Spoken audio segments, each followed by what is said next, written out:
Good morning 8th class. चलिए विज्ञान विषय में पाठ 6 दहन और ज्वाला को आगे बढ़ाते हैं बच्चों। देखते हैं अगले टॉपिक जो बचे हुए हैं पाठ में। सबसे पहले टॉपिक है आपका इस पाठ में आज की वीडियो का कि हम आग पर नियंत्रण कैसे पाते हैं। यदि कहीं आग लग जाए तो किस तरह उसको नियंत्रित किया जा सकता है।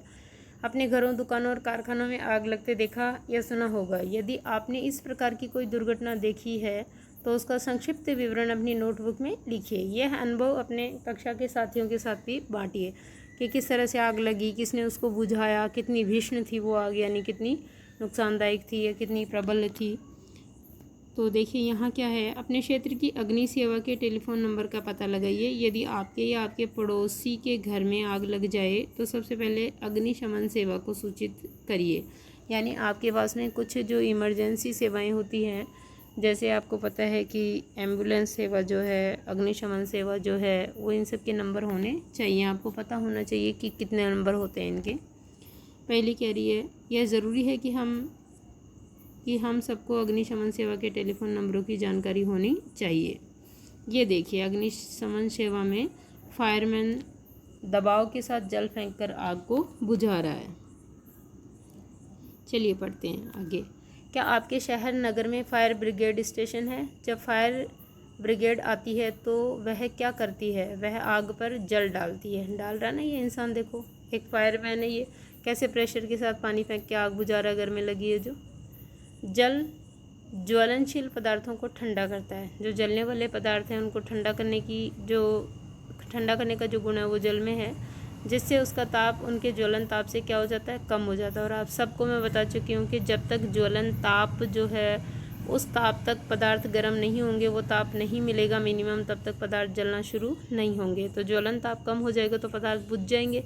ऐसा करने से आग का फैलना रुक जाता है। जल वाष्प ज्वलनशील पदार्थ को घेर लेती है। जो जल वाष्प निकलती है ना, जो पानी आग में जा रहा है, वो गर्मी से क्या बनेगा, जल वाष्प बनेगा।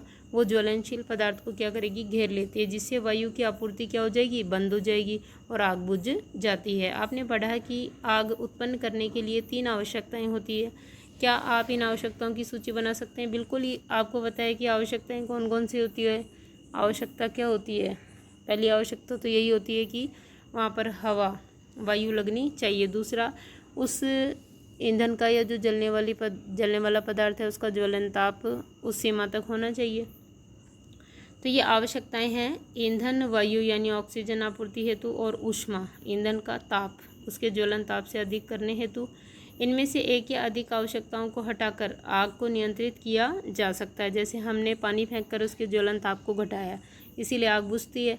आग बुझाने वाले का कार्य वायु का प्रवाह काटना या ईंधन का ताप कम करना दोनों होते हैं। क्योंकि वायु कैसे घटती है, जब पानी फेंकते हो तो जहाँ आग लगी वहाँ गर्मी होगी, उससे जो पानी फेंका गया है वो जलवाष्प में बदलेगा।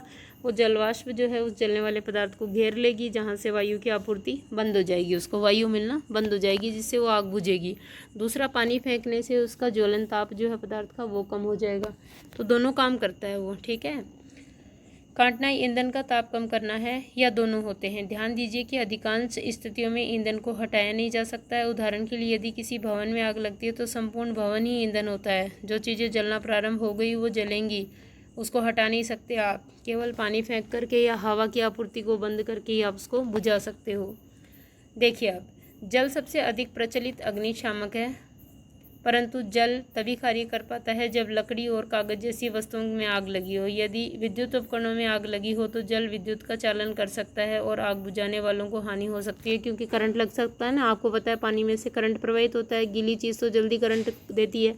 तो अगर कहीं पे शॉर्ट सर्किट से या विद्युत तार जलने से आग लगी हो तो वहाँ पर अग्निशमन द्वारा जल को नहीं फेंका जा सकता है। तो क्या करना चाहिए, देखिए, यदि विद्युत उपकरणों में आग लगी हो तो जल विद्युत का चालन कर सकता है और आग बुझाने वालों को हानि हो सकती है, यानी करंट लग सकता है।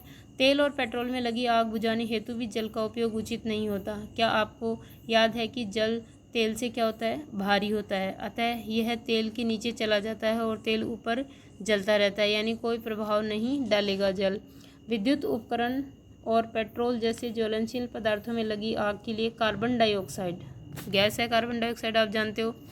कार्बन डाइऑक्साइड गैस सबसे अच्छा अग्निशमन होती है।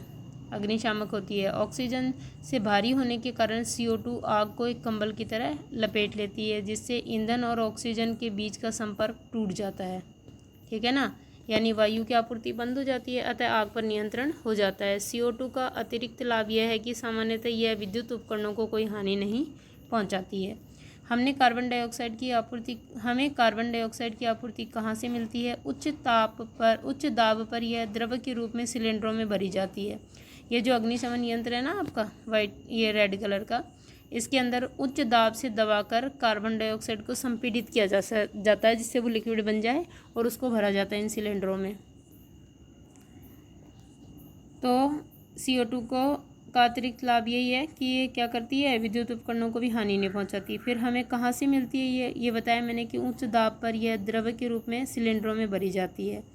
LPG किस रूप में सिलेंडरों में रखी जाती है? आपको पता है लिक्विड पेट्रोलियम गैस, तो ये भी दबाकर लिक्विड के रूप में भरी जाती है। सिलेंडर से छोड़े जाने पर CO2 बहुत अधिक फैलती है और ठंडी हो जाती है, अतः यह न केवल आग को चारों ओर से घेर लेती है बल्कि ईंधन के ताप को भी नीचे ले आती है, यानी उसका ज्वलन ताप कम हो जाता है। इसीलिए यह अति उत्तम अग्निशामक है। CO2 प्राप्त करने का एक दूसरा तरीका सोडियम बाइकार्बोनेट यानी बेकिंग सोडा या पोटेशियम बाइकार्बोनेट जैसे रसायनों के पाउडर का भारी मात्रा में छिड़काव है।